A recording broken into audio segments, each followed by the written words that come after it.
Good morning, everyone, and welcome. This is our weekly cybersecurity mentorship webinar. We are held every Saturday at 8 a.m. Eastern Time, 8 a.m. Eastern Time, which makes it 5 a.m. here in Arizona, 5 a.m. on the East Coast. Yeah, if you're interested, you'll get up.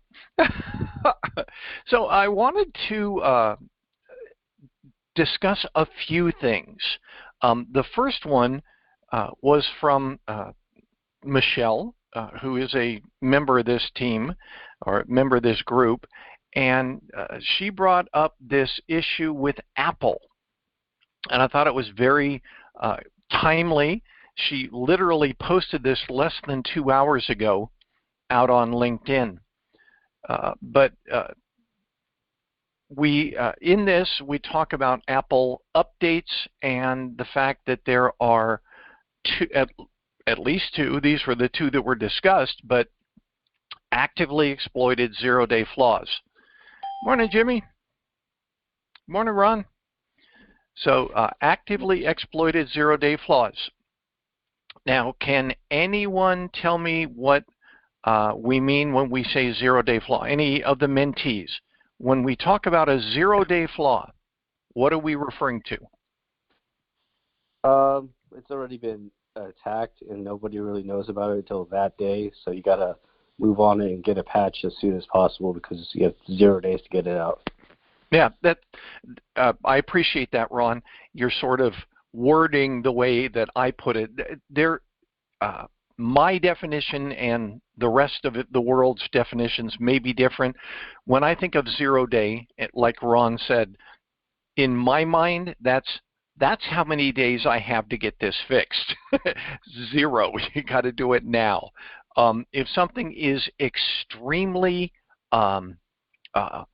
vicious or an extremely bad problem, your organization has a number of vacancies that, or I'm sorry, not vacancies, vulnerabilities that could be exploited, or if they're under active exploit, what a 0 day means is that it exists in the software that's already out there or operating system that's already out there. It is something that could be, like Ron was saying, actively exploited at the moment, and you basically are supposed to not go home until you begin activity to mitigate it. I remember we had a particular activity going on when I was with Army Space and Missile Defense Command a number of years ago, and they had everybody in the Army, somebody made a decision that said, we all have to update all of our vulnerability protection and mitigation from this level to this level to be a little more secure. And the issue is that I was with the headquarters group, and so we were responsible for this. And nationwide, the Army Space and Missile Defense Command, mostly in Alabama, some in Washington, D.C., and a couple other places, but we had the ability to push patches. And over one weekend, I pushed 21,000 patches because it was basically a case of we have to do this and we have to be done next week. So just be aware that is a possibility if you're in a particular occupation where you're responsible for workstation security or server or infrastructure device security. That may be something where you have to immediately engage, and if you have leave scheduled, sorry. That sort of thing does occur. So just be prepared for it and be aware that it's out there. If somebody mentions 0 day, the best way to think about it in my mind is get to work. Any other thoughts or ideas about 0 day vulnerabilities? I'm going to leave my comment for the third dot of your agenda, Scotty. Third or fourth dot, the operations versus security. Okay.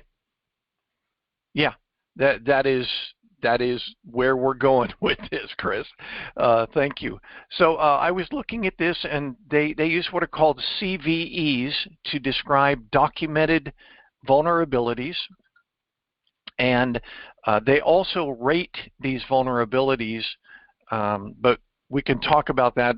The vulnerabilities are on a scale from, I think, 0 to 10. So if you have something in the 9s or even the, higher than that, it's there was one recently, a Microsoft vulnerability that was rated a perfect 10. In other words, you better do something about it before you go to sleep. But this one talked about it. They said it may, let's see, if you process maliciously crafted web content, it may lead to arbitrary code execution.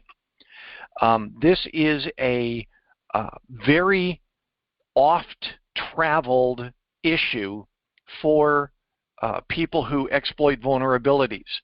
And it's basically, if you design code, you have to design where particular code begins and ends within your memory allocation. I guess that's a way of saying it. So people who write the code typically don't get down to this level, but if they write code and then they compile the code and they test the code, their test routines may or may not catch this. In this case, Apple's test did not.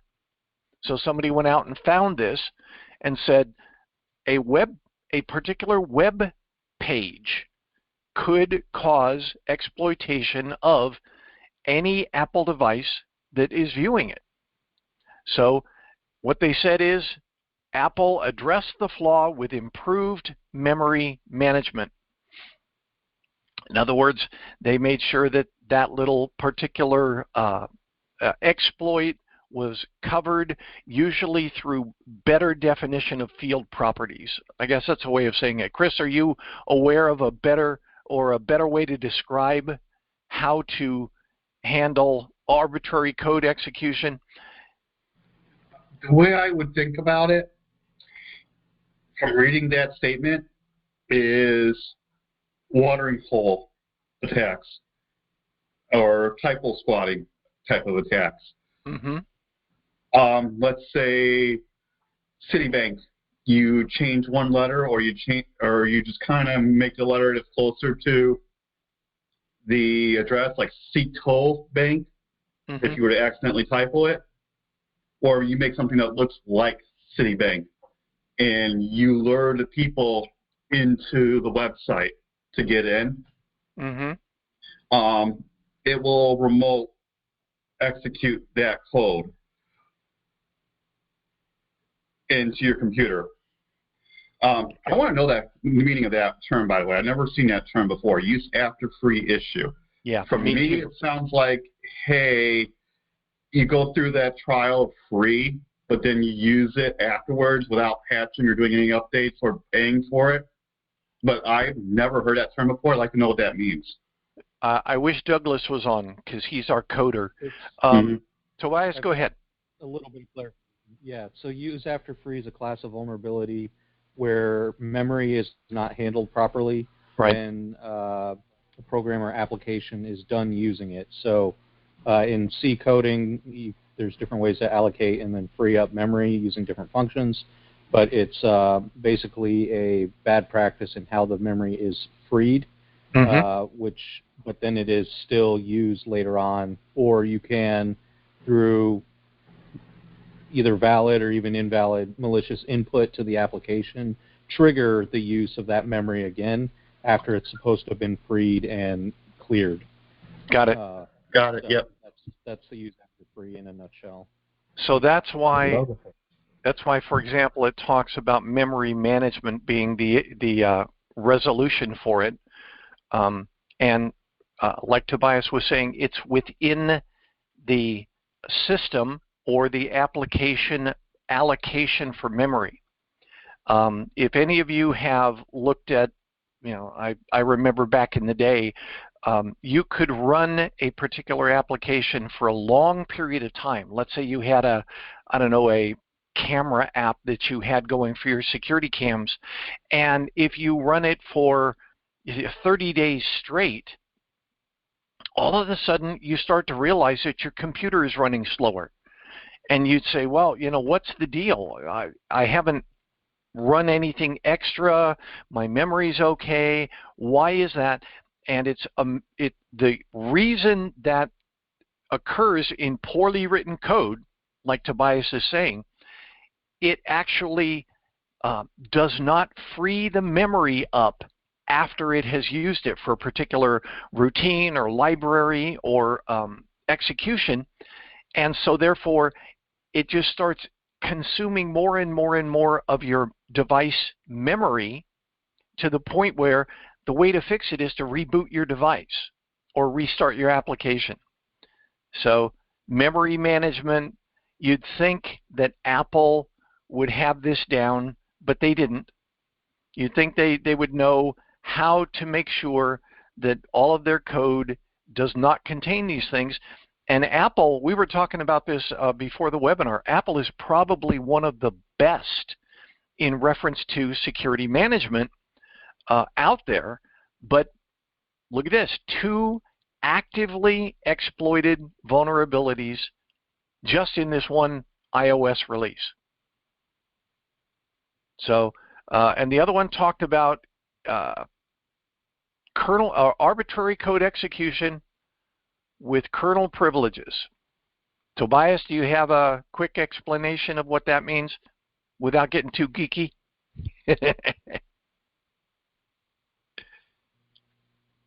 Sure. So anything kernel privileges is the highest privileges you can have on Linux systems. Yeah, it's still the kernel, but yeah, it means you can do anything to memory, anything to the underlying operating system. And executing arbitrary code just means you get to, as the attacker, you get to pick and choose what commands you're running at your will, at your time and place, essentially. So it's one of the worst categories of vulnerabilities you can have. Right, and it's typically, correct me if I'm wrong, I'm trying to guess here to a man who just passed his exam. We'll talk about that. These sorts of issues are generally exploited through the use of what are called buffer overflow. Is that correct? Some kind of, memory corruption. Buffer overflow is an older classic example, for sure. That is one type that can yield this. Yeah. That's where, for example, it says enter a date, and it's got a particular field like in memory, but the coder did not properly design the field beginning and ending limits, and so therefore you can execute starting at the beginning and extending far beyond where you were supposed to. So now you're out in unbuffered memory, and that is where, like Tobias was saying, you can execute code and the program is not even aware that you're doing it, the operating system. So, and they said they've addressed this flaw with improved input validation, whatever that means. But in short, go get your iOS upgrades. And remember, I talk about you are that annoying voice at parties. If you know anybody that has an iPhone, they need to update today. If you have anybody that has an iPad, they need to update today. If they've got an iMac or a Mac of any sort, they need to update today. Okay? It affects iPhone 8 and later. That's a lot of old iPhones. iPad Pro, my wife has an iPad Pro. I've got an iPad, I think it's an 8th generation. So Mac's running Mac OS Ventura, which I believe is the latest. So it generally is across all Apple devices. Any questions, comments, discussion before we move on? Okay. Next one, Nexx home automation devices. I hope none of you have one of these. The SANS Institute, well, let me point out how this arrived. I am a member, or I subscribe to the SANS Institute newsletter, and they posted something out in an email that basically describes the issue. If you had a time to examine the wording of this, you'll notice it's a little different because it's not designed as a public article. It's designed, and usually within it there is a paragraph from each of the people that's involved in this newsletter article. So like for example, it talks down here, it says, I thought we were past vendors hard coding passwords into their products, guess not. That was an actual person at SANS that wrote that particular paragraph. So the thing for us to remember is if you're looking at the SANS stuff, it's not public article type stuff. It is written to people in the security career field where you can learn about stuff from people who discuss how this might go down or something like that. So if you subscribe to the SANS Institute, it's sans.org, and subscribe to their newsletter. Just be aware that when you get their little announcements, it takes some reading. You've got to read it because it's written by humans, and usually multiple humans in this one. So they talked about this, and they said this affects the smart home garage door controller, smart plug, and smart alarm. And if you go out to get Nexx, and this is why I point this out. See, what's the first thing they say about these products? They are easy to use. Well, that is absolutely it. The garage door opener, the plug, and the alarm. It's literally their entire product line. Okay? So that basically says everything that you might be able to buy or download or connect up to your house using Nexx is vulnerable. And then when they talked about it, they said that you can take control of the device. It includes hard-coded credentials, authorization bypass, improper input validation. By the way, you heard with Apple, they said they fixed input validation. Think about it. And improper authentication. All of those are what we would consider to be basic levels of protection that should be taken without any consideration. The most egregious one they said is the hard-coded credential. And what that means is, let's say I've got a device. I'm just using my little flashlight here, but you've got like a garage door opener. You push the garage door opener button, and it transmits to the garage door opener that is in your garage. And it basically says, I am a validated command, but it doesn't give the garage door opener the opportunity to check it. The garage door opener says, okay, you're validated. And hard coding credentials, you can remember back in the day, you used to be able to put credentials into a web browser address. You used to be able to say, go to this website, log in is this, and password is this. Sounds great. The issue is that if anybody's looking at your screen, they can see that. Or if you send somebody an email that says, here's how to, get into our little, WordPress website, and the credentials are literally written into your URL.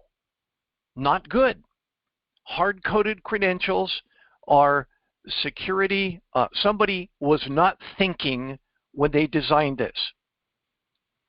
And so I sort of wanted us to discuss this in reference to, and I sort of, you hear me saying this a lot, operations and security, the inevitable friction that's going to come. The point I'm trying to make is people who don't do security for a living, in this case, Nexx, obviously, who don't do security for a living, don't realize the implications of what they design. If you design something with the primary intent being ease of use, you could overlook or intentionally bypass security controls. You think, nobody will exploit that, or that's not such a big deal, because in the article they said the main thing that could happen is they could open your garage door without you knowing about it. Somebody could do a drive-by with that arbitrary code in it and execute it at a frequency for that the next garage door openers are capable of bringing in, and open your garage door. Well, that means that not only you can open your garage door, how simple, how easy is that, but somebody else can open your garage door. So that's the sort of thing that sometimes people in operations and coders tend to think about, how to make this convenient for the user. And so I talk about this, I mentioned it's called friction or tug of war. I've called it that in other cases where we've had other webinars. Security has to be baked into your solutions. Security has to be present, and not just anticipated security. Who besides your coder tests their code? Does it go through some sort of coding module or coding process where you, let's say you're the security person, you help specify what is needed for code validation? What is needed for, like, regression testing and those sorts of things, so that any coder, regardless of whether they're paying attention to security or not, subjects their code to this testing process, and this testing kicks out and says, nope, no good. Go back and fix it, or something like that. That's what you can do as a security professional. You specify the mandatory code security routines that have to be applied to validate code. So even if you have lazy coders, you can say, you got to do this particular software product or piece that you drop the code into, and it will check for things like this.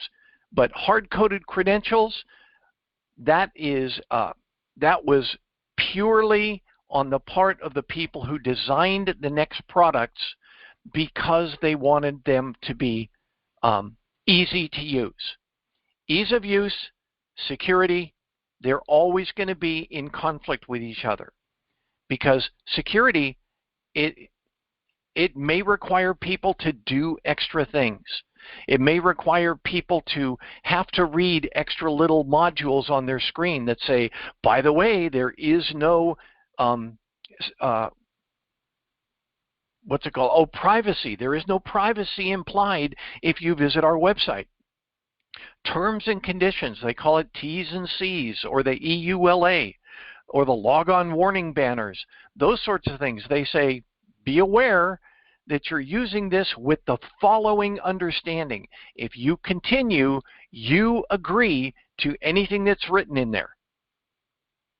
And I think all of us have agreed in previous webinars, our problem, we don't read those.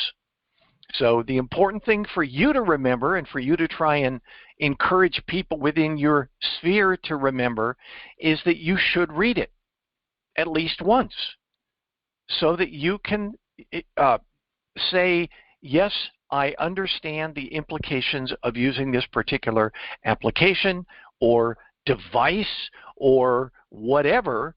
I understand that this could happen, and I understand that there is no guarantee of this or this or this.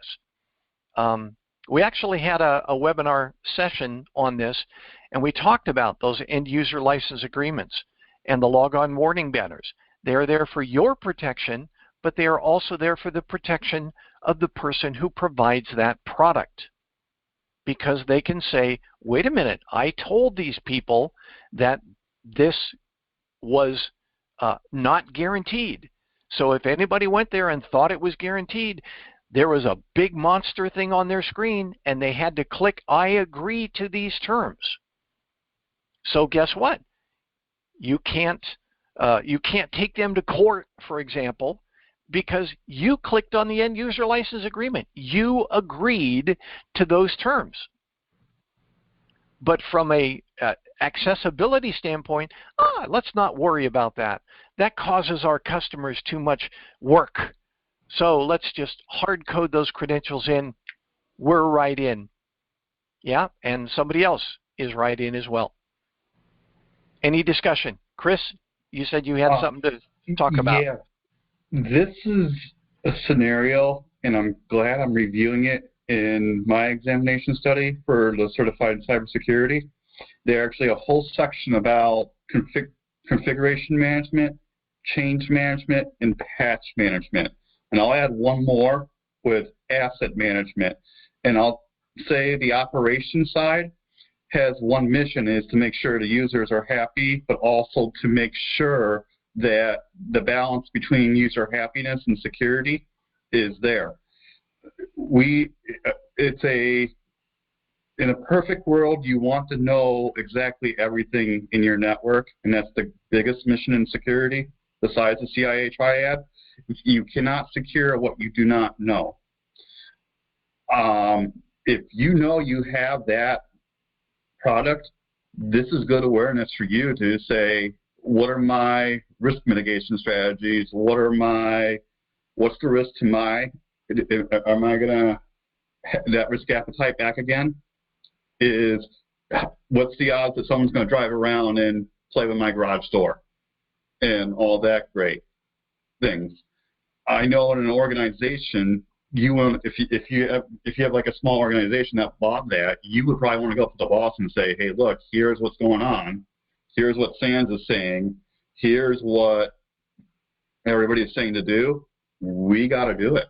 And, oh, by the way, we probably should go through a process to make sure our change doesn't break other things in the end, or slow things down, or affect performance.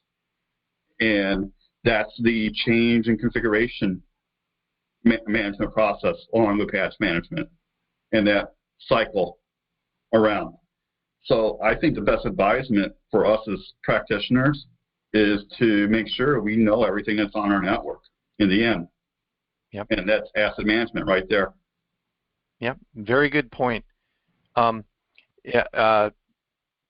Chris points out that there are typically processes in place that help to ensure that these types of issues don't occur, but they are not perfect. So it's always up to you to make sure that you are applying any sort of correction, and this is a word, if you are in cybersecurity, you better get used to. This is a word you hear a lot, so plant it in your brain, and that's called mitigation. Mitigation, in short, means to make it less. In other words, if you've got a high level of risk, the mitigation is to apply something that makes that less of a risk. So mitigate is a big word, but it is used a lot in the cybersecurity arena, and it deals with making a severe level threat or vulnerability, less severe or a threat. So it doesn't mean elimination. It means make it less. Like, I'll give an example. You have 10 monstrously old Windows 7 workstations still on your network. Let's say that. A mitigation of that, because you know that Windows 7 is no longer patched, past end of life, past end of support. Microsoft is not supplying any patches for any cost anymore. They're saying you got to upgrade. Well, you've got this really, really old series of Windows 7 workstations that just happen to be on the network. Well, mitigation could be you find a way to get 9 of those 10 off onto Windows 10. Now you only have 1 instead of 10. That's mitigation. You haven't eliminated it, but you have reduced it. Yes, Chris. My first thought would be to get them on an isolated network away from everything else. Yep. And say, here's the set of computers that we know are Windows 7. Yep. Isolate them away from the rest of the production environment. Yep. And say, look, what's going on? It's still, why do we still need Windows 7? Yep. Why do you still need Windows 7? Oh, there's this really old application we still use, and we don't have the money to fix it. And that's where you come in and go, yeah, now you gotta have a little document that says, write it up, sign that you're gonna accept the risk, and move through. But I also like your idea of try to convince them quietly that, hey, Windows 10, right, it's gonna be much easier. It's gonna be much easier to secure all that great stuff. Yeah, I'll give a war story. The organization that I work with has they have a number of, I'll call them advanced sampling devices, and they're only in one location, and there's only like 1 or 2 of them that these folks use, but they are mission critical devices, and they are really expensive, like $250,000 each. Very, very unique devices, but mission critical, and the interface between this device and the host computer is an RS-232 9-pin serial port. If any of you have seen those, they are as old as dirt. They were common in the 1990s when they came up with the 286 and 386 computers, if that gives you an idea. RS-232 serial interface. Well, that's what these monstrously old devices use. But they're really expensive, and there's only a couple of them in the organization. So they had problems that the Windows 7 devices that were connected to them did work, but they couldn't find a way to make the Windows 10 devices work. So, Chris mentioned this, what they did was they segmented them off the network so that none of the other devices in the network could touch them. And they said, okay, until this device manufacturer comes up with an updated interface, this is how we have to do it. So, if you take a look at the Nexx article, and I highlighted it there on the screen, it says if you have these devices, you have a couple choices. There are no updates as yet. You can either disconnect them. What's the use of having the device if you disconnect it? Or isolate them to limit access as much as possible using segmentation and not exposing them directly to the internet. So that is another way of doing it. In other words, limit the number of people that can get to this device by putting this device into its own VLAN or subnet so that it is not able to be touched. So yeah, it runs its own security vulnerability, but it runs it in a network that's this big, if you think about it. So that's another way of addressing it. But this becomes the challenge if you are a service provider, because you're going to encounter, Harminder, I'm sure this could be something that you do with your medical devices. You could have this really old, I don't know, CAT scan machine that, it's a couple $1 million to replace it. Well, the hospital's not going to replace that. So they're like, make it work. So you have to find a way to minimize or eliminate, if you can, the vulnerabilities. It's an activity that you may be expected to participate in. The better approach is to ask the manufacturer, hey, what is everybody else doing? Go ahead, Minder. Yes, God, I know you are absolutely right. If the device is not expensive and the hospital have a budget, we replace the device. We don't take a risk and we don't try to update or fix it. If the device is very costly or something, then the team leader, they have a meeting and they want to come on other resolution ki what we have to be do, because the risk is the main thing that we don't tolerate, that we don't have any compromise in the future, because so we have to be work on right away ki what we have, or maybe disconnect the device, or maybe have another solution, or maybe we ask the other vendor, he can provide in the meantime so that's why patient don't affect, we can use the other device. So that's kind of policy and procedure they follow. Excellent. Excellent. That's great. So just something for you to recognize, and that's why I brought this up here.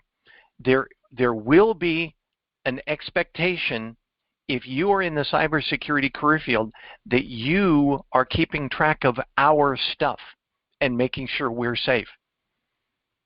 Harminder, how long have you been on the job? 1 year. 1 year. Yes. And look at him. He's already involved in solutioning. That is especially characteristic if you're in a small organization. Nonprofits or something like that, you are the security person. Oh, yes, because we are the first line of defense.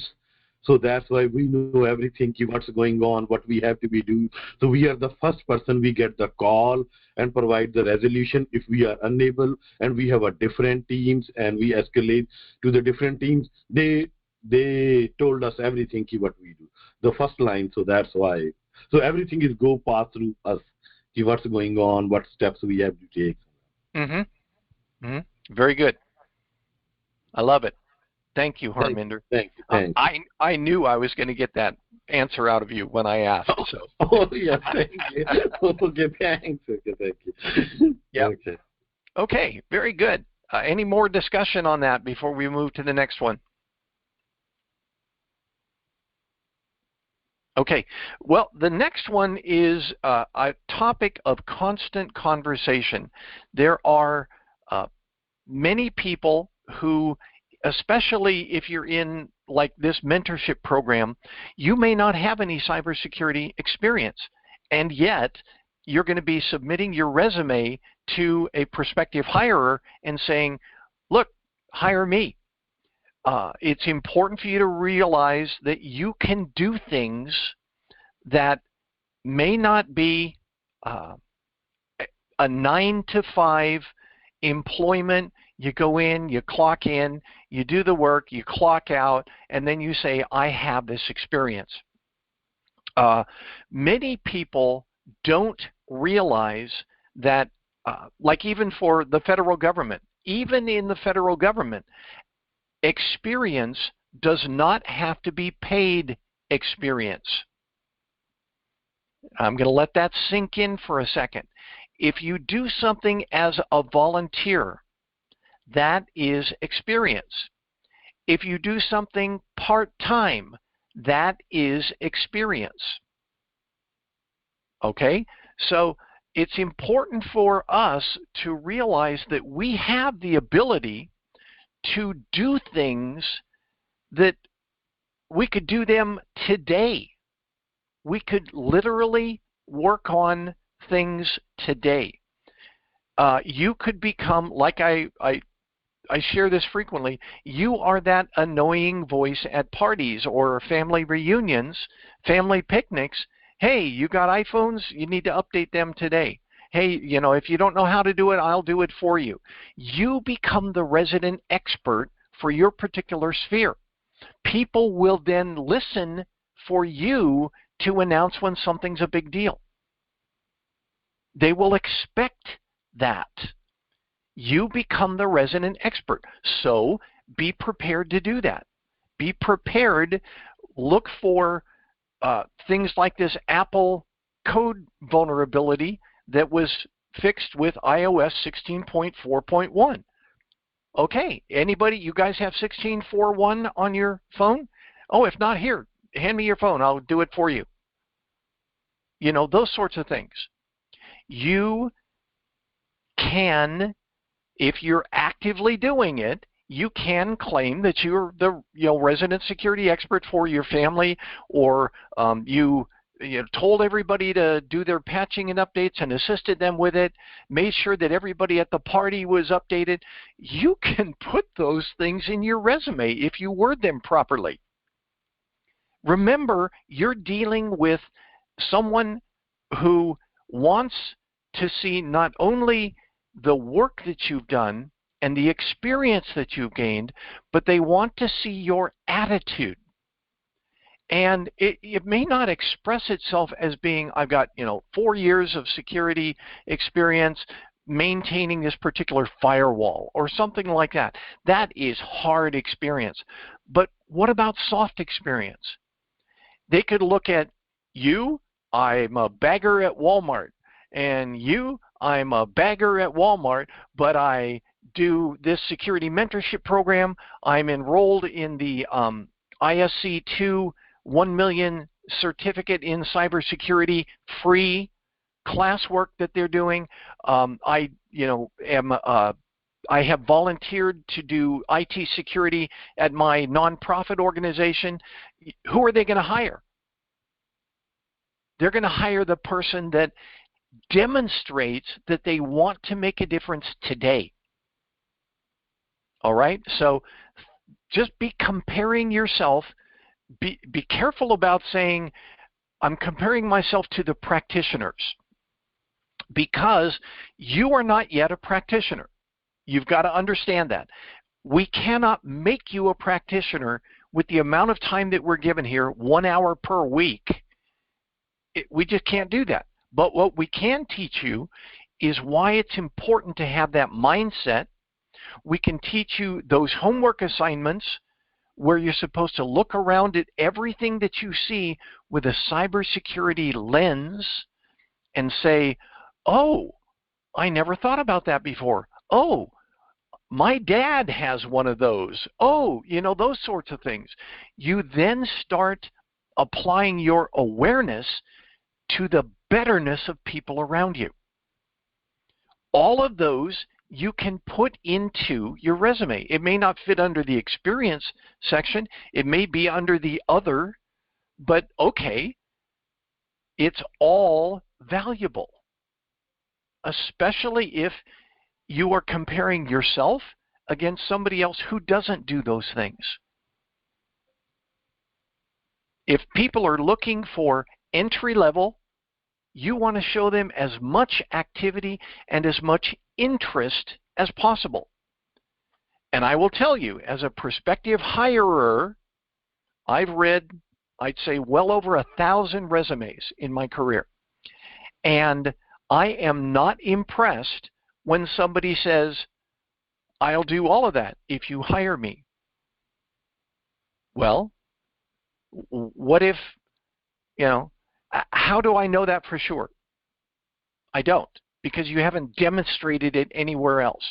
You've basically said, hire me and I'll work hard. Okay. In other words, you're not going to work unless you get paid for it. That's what I hear. You're not interested in doing things for the betterment of the people around you unless you get paid for it. That's what I hear in that resume. Or you are an unproven resource. You could be wonderful, but I've got to take that risk and put you on the payroll and get you into my organization and train you up in order to determine whether I made a successful choice, a wise choice in choosing you. So something to think about. Volunteer experience, part-time experience, all of those can be put on your resume. They all can. This time in the CS-Sensei cybersecurity webinar, and I mentioned this before, if you go to a mixer or an event where a lot of people are walking around talking and you have the ability to hand cards out or something, identify yourself as a cybersecurity mentee. Why not? Put what you think works best. But a cybersecurity mentee, that identifies something. Because guess what? That means you're doing it, but you're not getting paid. It's voluntary. You have already demonstrated your interest just by joining this group. All right? So crow about it. Be proud that you are in this group. Even if you don't make it every Saturday, even if you don't do the homework assignments, participate to the level you are able and comfortable. That's fine. Do what you can. It's better than the person who says, I was a bagger. You say, I was a bagger, but I did this and this and this and this along with that. That's what's going to get you the interest of your prospective hirer. Okay? Tobias, Chris, any sage words from you guys? I would say a very good first project for your thought process would be your own home network. You're a system administrator of your home network. What do you do? And that, you start from there.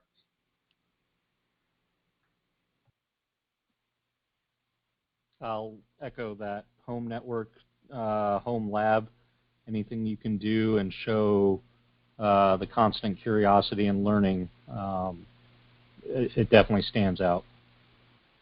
Mm-hmm. If you just sit and wait for somebody to pay you and pay to train you, you may not get that opportunity. So take responsibility for your own awareness, and it's fun. I mean, yes, sometimes it's geeky. Yes, it can get that way. But what you're planning on doing in the cybersecurity career field, you're planning on getting into a highly technical, valuable, mission valuable set of skills. So why not start practicing now on your home network, like I did? I just woke up, I went online, I looked in LinkedIn, and there was Michelle Thomas who said, this is the new iOS upgrade, and it addresses 2 actively exploited zero-day vulnerabilities. Oh, that's a big deal. So I went and I picked up my iPad and I said, yep. I clicked on software updates. It said, you need to update to iOS 14.6.4 or whatever it is, whatever it was. You need to update. Okay, install and update. Yes, I agree. Guess what? I clicked on yes, I agree. Didn't read the security. I didn't read it. You might help your family and friends remember that every once in a while they need to read that. And I said install, and I just watched a couple of minutes ago my iPad finished updating. I'm going to get my wife's iPad Pro when she gets up this morning and do the same thing. That's what you can do. Or you can do nothing. It's your choice. I want everybody in this group to feel enthusiastic about making a difference. You may not be able to patch everybody. You may not be able to fix all the issues. You may not know it all. But you can at least address the things you do know. Plug yourself into channels like this group where you can learn more, and then start applying it to your own activities, your own life.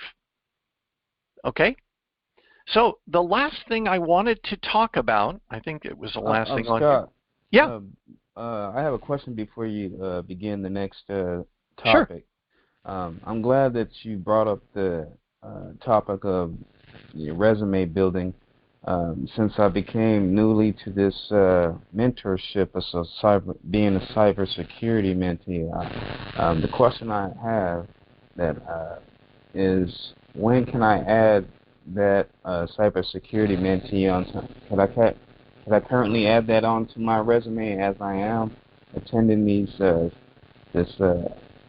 webinar, and before I even take the cybersecurity exam? Sure, absolutely. Okay. The important thing to say is I am a cybersecurity mentee with a peer mentorship cybersecurity program nationwide, where we talk about things like this, where we discuss the most current vulnerabilities or issues, where we talk about things like risk management and mitigation, etc. You are now, without sounding too geeky, you are now slinging the lingo that they expect to see on your resume. Okay. All right? You don't have to go through a particular period of time after which you can say you have done this. This is an ongoing mentorship program.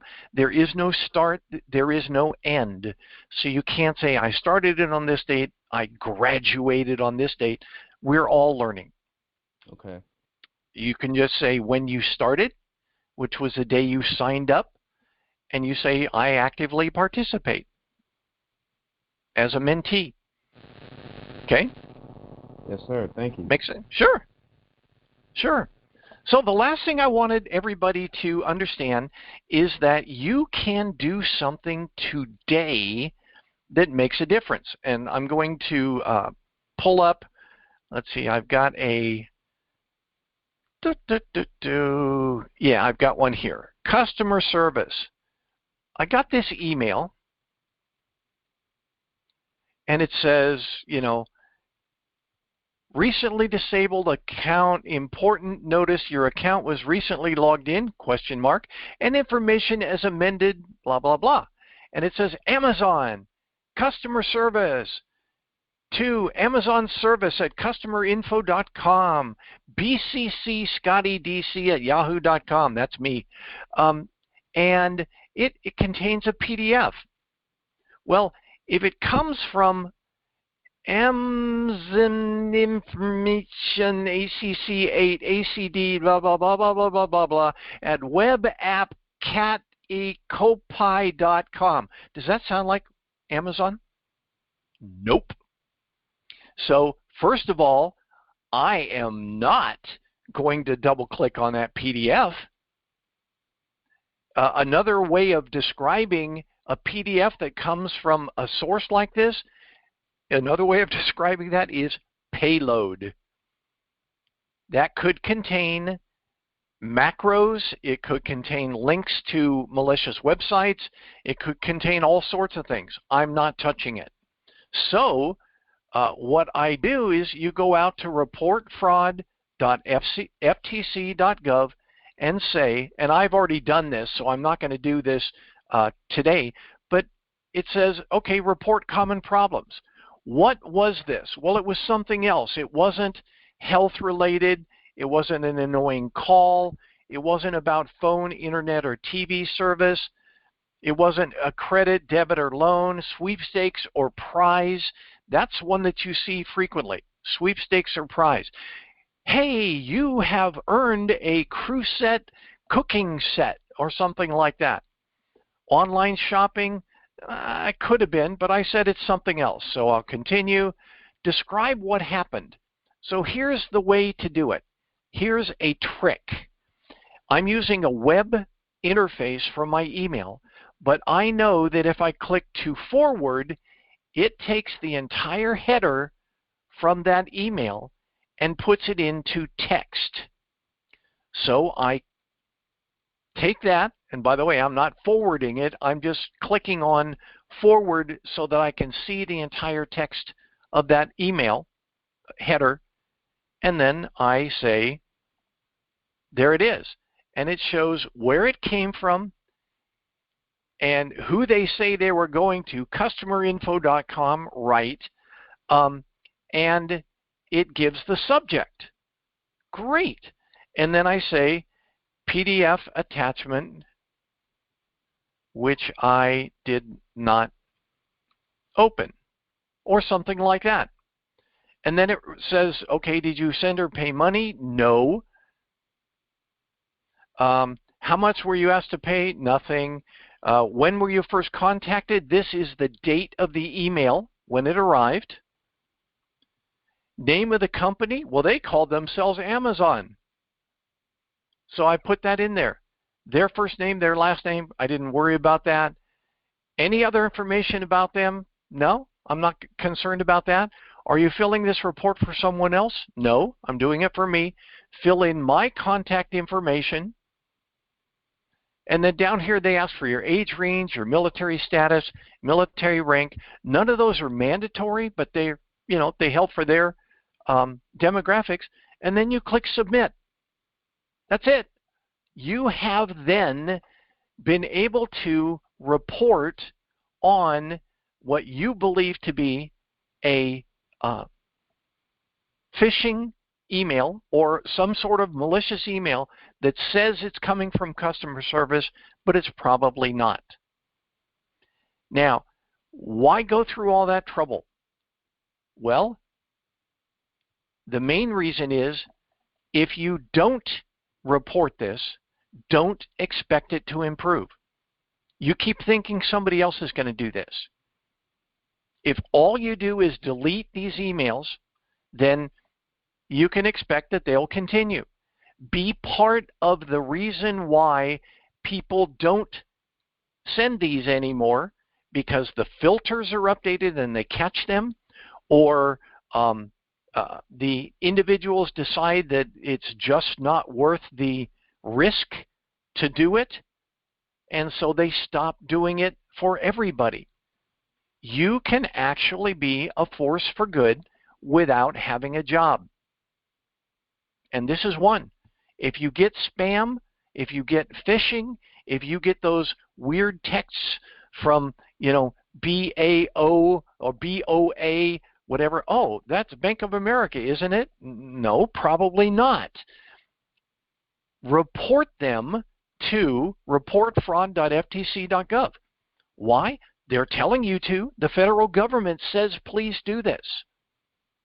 Now, they're not going to be able to address all of your issues, and they're not going to be able to respond and say, thank you, we've already addressed this, or something like that. This is a one-way mechanism to report to the federal government there's an issue, and I'm experiencing it, and I want to be part of the solution.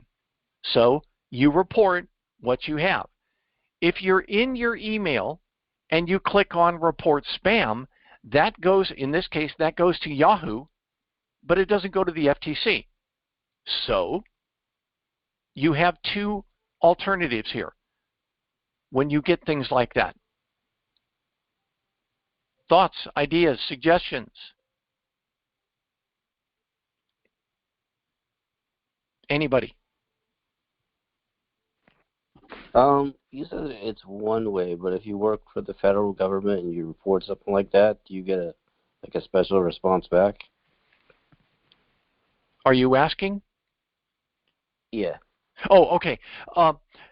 No, if you are in a, let's say I work for a .gov and I'm there at work and I get something like that, there are channels for reporting within your organization, so you don't have to go out to ftc.gov. The ReportFraud.ftc.gov website is designed for the public. So you would not, if you're sitting in your office in the Pentagon, you would not use ReportFraud.ftc.gov if you get something in your .mil mailbox. There are local reporting opportunities that don't go out to the Federal Trade Commission. Does that answer your question, Ron? Yeah, and I guess if you have those internal reporting channels, and you're reporting like a malicious email from a coworker, or he got spammed or something, are you expected to follow through with all the, if there are any kind of actions taken on your guys' end? Typically, when you report an issue like that, that's as far as it goes.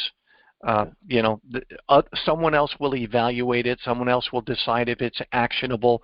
Someone else will decide if it's valid. But if it continues, like it reaches the level of harassment or something like that, then you can definitely bring it up a second time or a third time.